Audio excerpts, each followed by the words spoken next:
This might shake some things up in the Clippers locker room and in the Clippers organization, because now the reports are coming out that there might possibly be a shift in regards to the starting lineup for the Clippers. And I'm talking about Ivica Zubac, the starting center for the Clippers.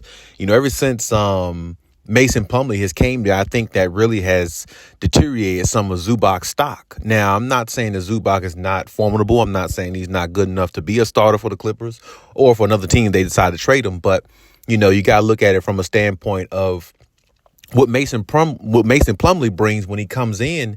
He brings a different dynamic to the Clippers. He plays with a little bit more energy. He gives a little bit more effort on the offensive glass, and he is not a stranger to hard work.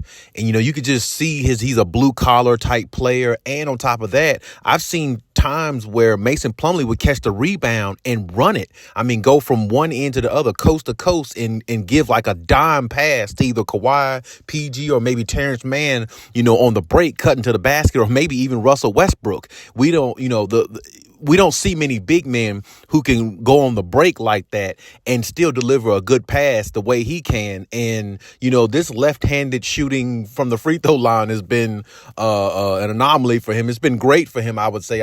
Because he's been making it work probably since he's been in Charlotte, I believe. But, he's really a good player. And I think a lot of people underrate him, or because he's not like, a flashy, just, type big man. He doesn't, present himself like maybe a DeAndre Ayton or somebody like that, because a lot of media people have high hopes for DeAndre Ayton, or they did, looking at his game and everything, how he played in college up until the NBA, being on the Suns, but his motor isn't high enough. But that's not the case with somebody like Mason Plumlee. He might not just be as talented offensively as a DeAndre Ayton or somebody like that people may look up to and like as a future potential star big man. But he has a lot of skills and a lot of good intangibles that can help a team win a championship, I believe. And I really like what he brings. And then on top of that, when you look at this situation, you got to look at Robert Covington. I think that Ty Lue has made a mistake by not using Robert Covington, because this guy can guard position 1 through 5. There's times where you could put him in at the 5 position, and he'll go out there and make things happen, because he's the type of player where, like I said, he's very versatile on defense, and he's very, methodical on defense as well. Underratedly, he's not as methodical as a Kawhi Leonard, because Kawhi just knows certain things, and his instincts are so good. It just makes him one of the greatest defenders we ever seen, because it's not by the book. It's just by instinct. And, Kawhi processes things so well on the defensive end.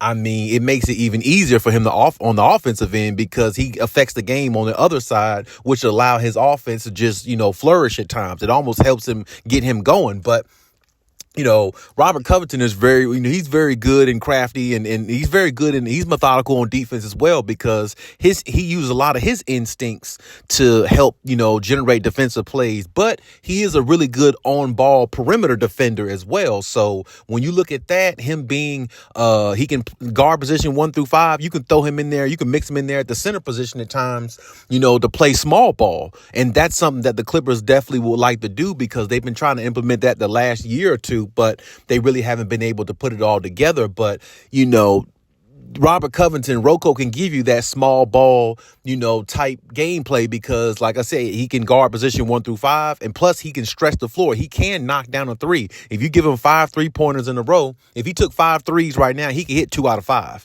That's a pretty decent, percentage. That's about 40% from the field, which is good for somebody in his position. So, Zubac, I've been saying the last couple years, Zubac has been a roller coaster to me. He shows a lot of potential, a lot of upside, a lot of all those things. But what people have to realize about Zubac, he doesn't play with that dog in him all the time. There's times where you see it, but there's not enough times where you see it. And I think that's what the organization is looking at. And Ty Lue has really, put his fingers on and looked and viewed it, because Zubac, has starting center potential. He plays very well. He's very crafty. crafty, under the rim. He's got, soft hands. He got a little feathery touch. He can knock down free throws pretty good. But playing with that dog in you, is more of what teams need when they're trying to win championships. And, Zubac really hasn't elevated his game the 7-8 years I think he's been in the NBA. His game is still the same as how it was when he was on the Lakers.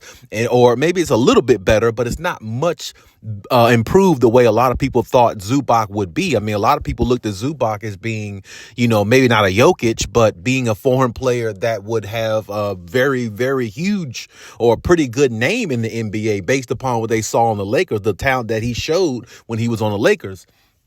But it just hasn't equated to anything in regards to him taking his game to the level that a lot of people think that he should be at by now. And I'm one of those ones who think the same thing. I feel like Zubac should be a little bit further ahead in his career with his gameplay a little bit more advanced. Like I said, that's wishful thinking, but it's not really reality. I mean, he plays good. I think, he is, starting material. He's not like, I'm not saying if he came off the bench, it would be a bad thing, because it wouldn't be. I think he would fit well the second unit also. But I also think that, he can be a starter for a team. But I don't know, starting for the Clippers because they're trying to win a championship, I don't know if this is the team he should be starting for based upon what I've seen. And like I said, I'm only saying that really because, ever since I've seen Mason Plumlee come on the Clippers, I've been said they need to put this guy in the forefront. You know what I'm saying? I'd said it in my head they need to put him in the forefront on the starting lineup, or maybe switch between him and Rocco sometimes so they can play more small ball. And, you got somebody who can, and Mason Plumlee, like I said, he gets more offensive rebounds. He plays with more of an edge. He can pass the ball a lot better, out the post. And like I say, I've seen him catch rebounds and run from one end to the other with making a pass almost like a point guard. So, I mean, when you look at that type of skill set and his blue collar mentality, that's exactly what the Clippers want. They want somebody like that. And they thought they were getting that in Zubac, which Zubac shows some of those qualities. He just don't show them consistently enough. And that's the reason why I think they're thinking about making an alter and a change in regards to the center position, which I don't think it'd be a bad idea at all. I think it's just at this point, because like I said, what Zubac is, he is what he is. You know what you're getting out of him. It's no trickery, and he's not going to probably make any changes no time soon. The player he is, the player that he's probably going to be the rest of his career, and that's fine. But maybe the Clippers think they can utilize more of that skill set on the second unit, or maybe possibly use them for a trade. Who knows? But hey, that's my take on everything. Leave your comments, and we'll talk about it.